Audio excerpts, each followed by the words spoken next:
Hey everybody, Jonathan Hitchcock here with the Custom Craftsman, Custom Woodworking here. I'm out in my shop right now, and as you can see, I have, some of it you can't see, I have, if you've been following along at all, I've been working on this project now for about a month, intermittently, because we've been gone a few weeks here and there for camping trips and things, but I'm at the point now where I'm finishing everything, and then the part that I'm most nervous about is I haven't test fit it all yet, because I tried to build it all really snugly. And so we're going to find out after I go through the finishing process if it all fits.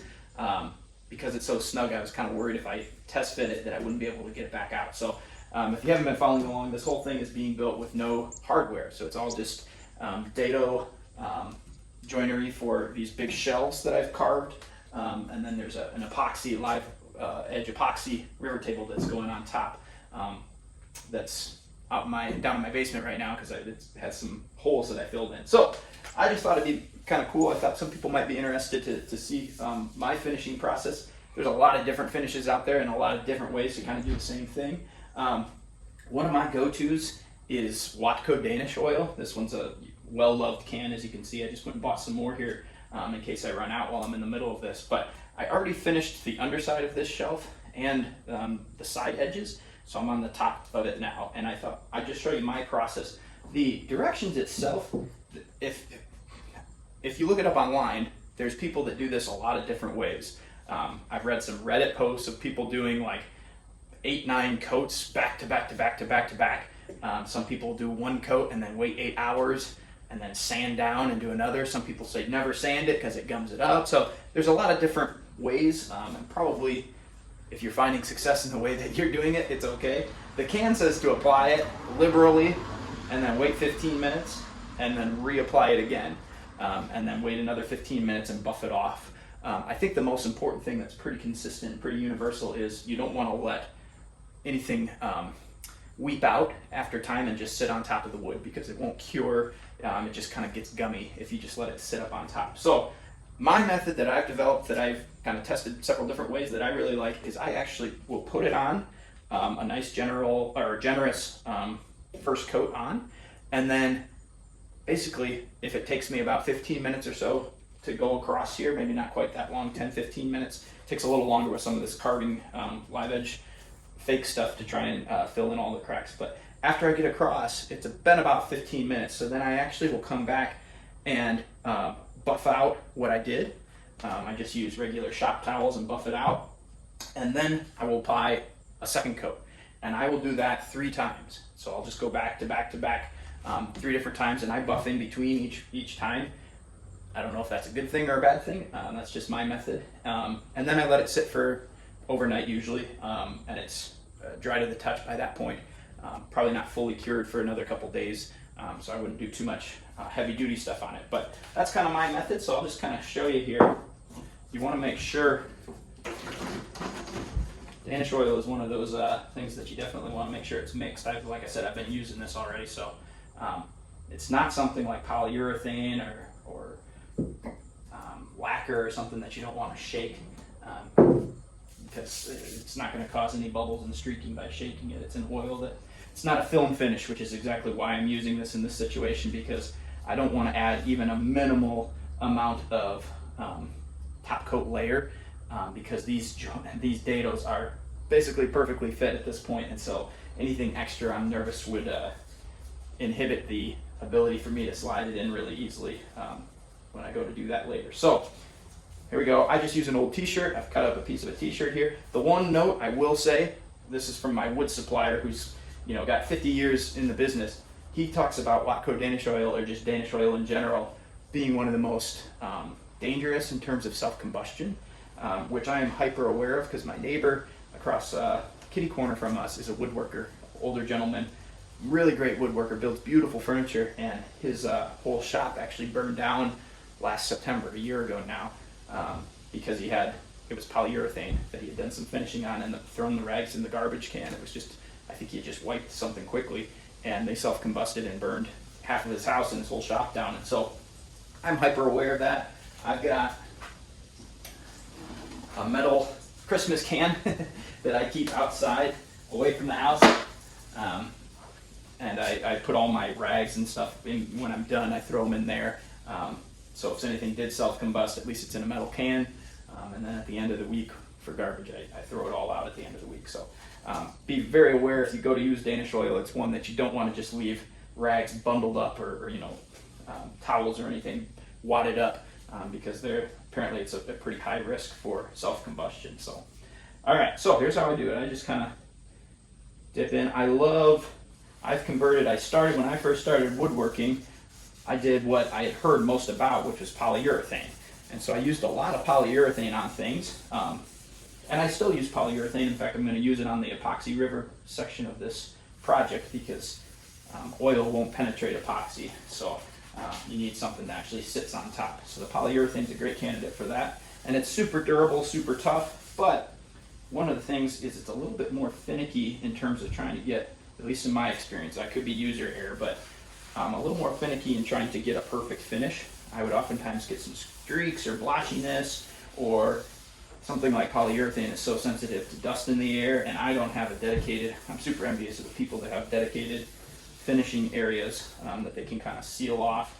I'm out in the garage, my shop's in the garage. Oftentimes I'm working on projects while something's curing, and so I would get dust nibs and things like that all over in my finished work early on. And so I experimented with some different things, and I really like hand rubbed finishes.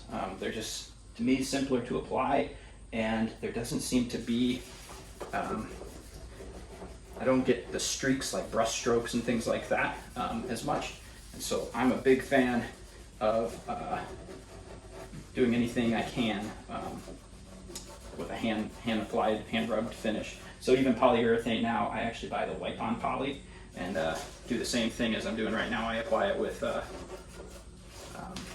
just an old rag or an old t-shirt because I find it just that seems to help a lot with brush strokes and anything like that. It's a thinner polyurethane, so you have to do a few more coats of it to get the same level of protection as a normal brush-on poly, but it's worth it to me. I think on the can, if I remember right, you can sand it back with really light 400 grit sandpaper after 3 hours, and then apply another coat on top. And so the last table that I actually completed for somebody, it was a walnut table, and I used all wipe-on poly for that, and ended up putting 7 coats on the top, which sounds like a lot, but it's actually fairly quick and easy to do. Just a quick sanding down, wipe it with a microfiber to get all that dust off, and then apply another coat. And then I wait several days, usually a week or so, for it to fully cure, and then I will put on some paste wax to kind of give it a little bit of a shine, a little added measure of protection and top coat there. So that's my go-to usually. With if I have to go with the film finish, I usually do a wipe-on poly. But this is my favorite. I do this on all my puzzle tables that I make. I do this on picture frames. It's not as durable as polyurethane, so I don't think I would do it on a kitchen table unless a customer client specifically wanted that. But I do have, there's a chair in my house that my older brother actually built, gave to one of my daughters for a Christmas present. It's a cool little chair, but he finished it in Danish oil, and that chair, I mean, we've not taken it lightly on that chair. It's in our bathroom, so it's actually used right now by my daughters as the step stool in the bathroom for when they need to brush their teeth, or turn water on the sink, or whatever. But it sits by the shower, so it gets a ton of humidity in the bathroom. That's one of the worst places probably to keep wood. And then I'm sure it gets splashed by their bathtub activities, and I know when they get out, sometimes they set their wet towels on it. I've tried to tell them not to do that, but if you have kids, you know how that goes. So it's gotten the crap kind of beat out of it. It's not been protected too well. But that Danish oil, I've been really impressed. Like, the wood's not moving. It's got toothpaste a couple times I've had to wipe off because they'll drip toothpaste on it and things like that.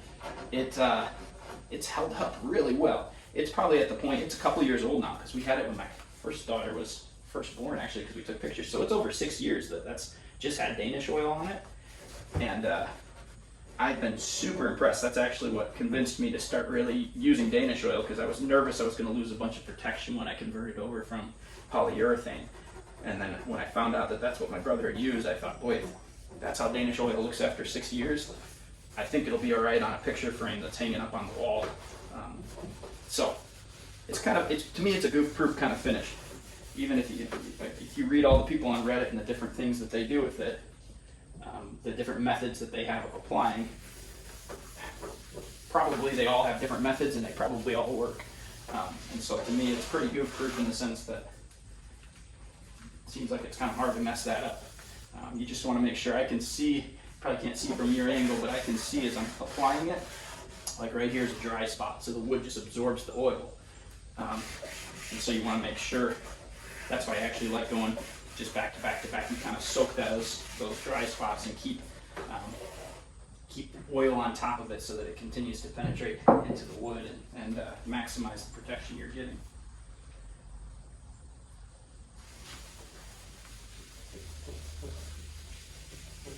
You can see just how easy it is to apply. I'm not worried about, am I getting to see brush strokes or anything like that.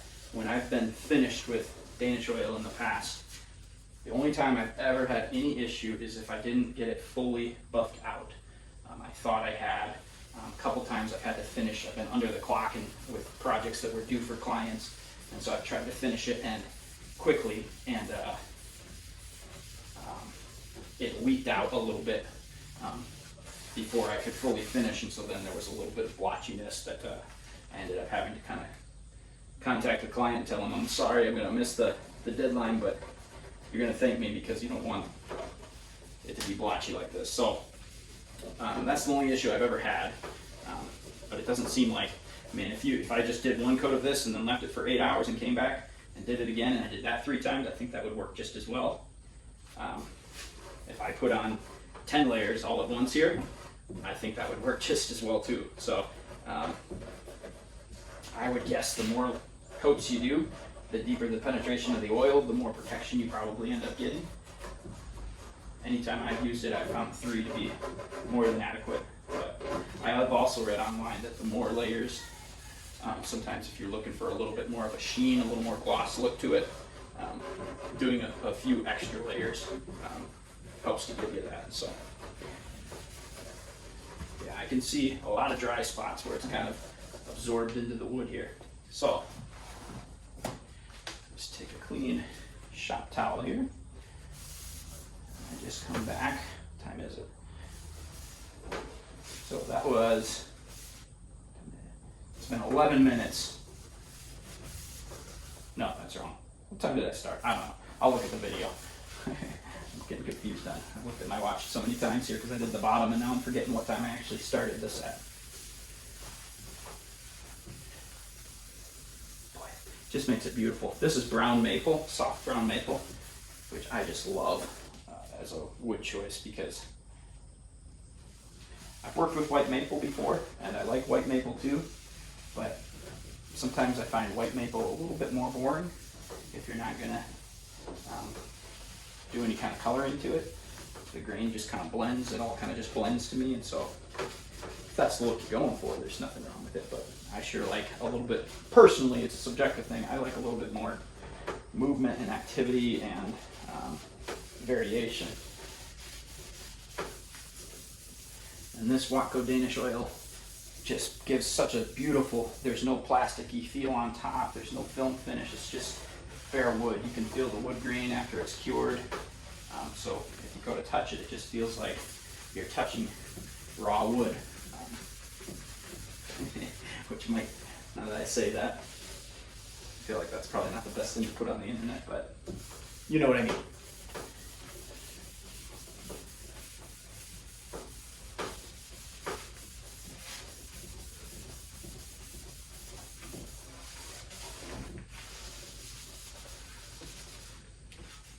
Keep flipping my shop towel to try and get to a dry side so I'm not just spreading oil on top when I'm trying to wipe up here.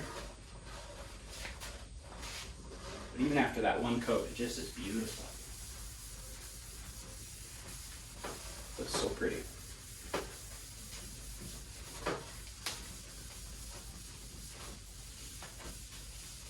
The further I've gotten into woodworking, the more I appreciate finish. And that was something that when I first started out, I've never really enjoyed finish. I still don't actually like the process of finishing, but the more woodworking I've done, the more I appreciate the kind of tangible nature of wood. And so when you see something like this, it's just kind of weird, and maybe doesn't make sense, but it's almost like you just want to, anytime you run across something, you want to rub your hand across it and just feel the grain of the wood. And this just kind of makes you, it kind of satisfies that feel a little bit, because you just get, it's such a smooth, blotchy free, natural kind of finish.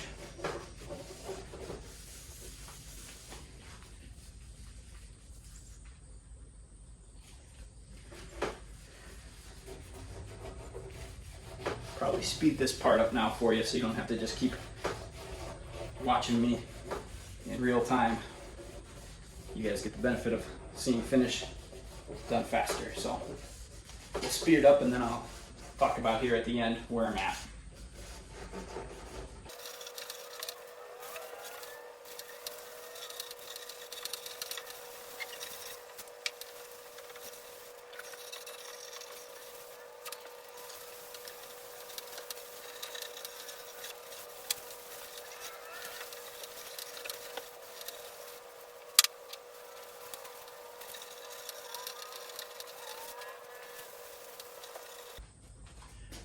Okay guys, that's 3 coats. Didn't take me long at all. I'm gonna, before I buff off this final layer, I'm gonna let it actually sit for a good 15 minutes to soak in, let that oil kind of penetrate as much as possible, and then I will come back and buff it off here at the end. So I'm gonna set this outside and kind of unroll it so it doesn't, it can have that exothermic reaction without starting a fire. So yeah, I'll be back and show you kind of the final look of it after I've buffed it off for the last time. Hey guys, sorry, I lied a bit yesterday. We have a church group thing that goes on Saturday nights, and so I was running behind and ran out of time to film the last step where I kind of wiped it clean. And so I thought I'd just give you the update. This is the morning after now. So I put that third and final coat on, and then I let it sit for 15 minutes just to really absorb into the wood and penetrate into the wood. And then I came back and just did a final wipe down with my WOODSHOP towels and wiped it all off. And so let me show you here how it looks here this morning. So here's the board itself. And you can see it's dry to the touch now, really smooth. It creates just a really nice finish. And I was a little nervous about some of these live edge areas. These are just hand carved in there, and so I was nervous how that was going to work. But you can kind of see just the shimmer that it gives. I'm not sure. It's not a gloss finish by any means, but it's also not matte. Kind of more of a satiny 3 coats of it. And just to give you a comparison here, over here is one second shelf here that I haven't done yet. So it's a lot lighter, so it does amber it a bit. The wood itself, some of these boards, so this is 2 boards you can kind of see here, but this is definitely a more reddish tone to it, and this section as well is a little darker, which is what the client wanted. These ones are a little bit on the lighter side, and then there's some more dark spots over here that'll really pop. But this is the underside of the thing anyways, so you can kind of see the difference. But yeah, that's how she looks. So hopefully that gives you an idea kind of the process that I use, at least for Danish oil. One of my finish processes, my main one, probably the one I prefer. And so, yeah, now I've just got all this left to do. So I'm done with the finished portion of it. Now I'm just gonna give it a day to cure and I'll probably not sleep tonight thinking about whether or not it'll all go together tomorrow. So that's I guess I'll end the video there, and you can check back in a few days to see if it's put together or if I've retired from woodworking. All right, thanks for watching, guys. Catch you later. So these are the dividers. I ended up moving them over. You gotta ignore, this is a separate project, different kind of wood there. But these are the dividers. These are all just Baltic birch with some edge banding on the front. And these will sit in between the different shelves. Came out really nice. They're just beautiful. The Baltic birch. It's the first time I've worked with Baltic birch, and it is, if you've never done it before, it's you'll be blown away with how much better it is from your normal like Home Depot, Menards, Lowe's kind of plywood. This is also Baltic birch. This is the case where everything will fit into. So it's got 3 coats all around here. You can see it has a little bit, I don't know if the light appears correctly on it, it does have a little bit of a shimmer to it. It's not glossy by any means, but it's also not like matte. And then as we come around this way, there's the other side here, and then this is the completed shelf here. So that has, actually, I think it did, well no, that has 3 coats. And you can see it's kind of crazy the way it interacts with the different colors of that maple. It's just really pretty. I really like it. And then the other completed shelf that is dry to the touch now, I just put down on stickers here.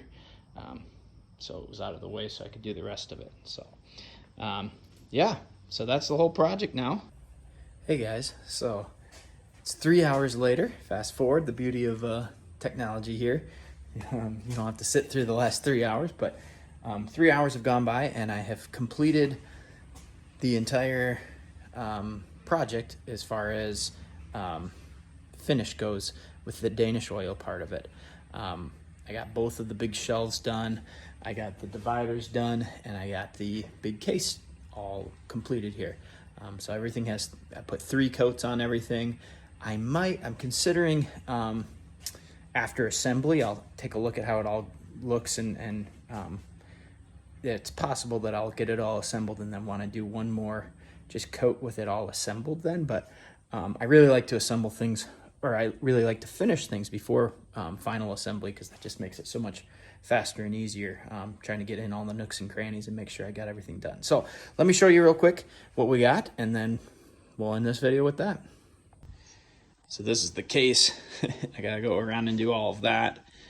I've got the second shelf to do. I've got 4 of these. There's 2 of them here and then 2 on the back side. Those are the dividers that'll sit in these stop dados on each shelves, or each of the shelves. And then this is the toe kick for the very bottom. And then the top part here is the epoxy part that will be done in polyurethane instead. So I'll show you when it's all finished, guys.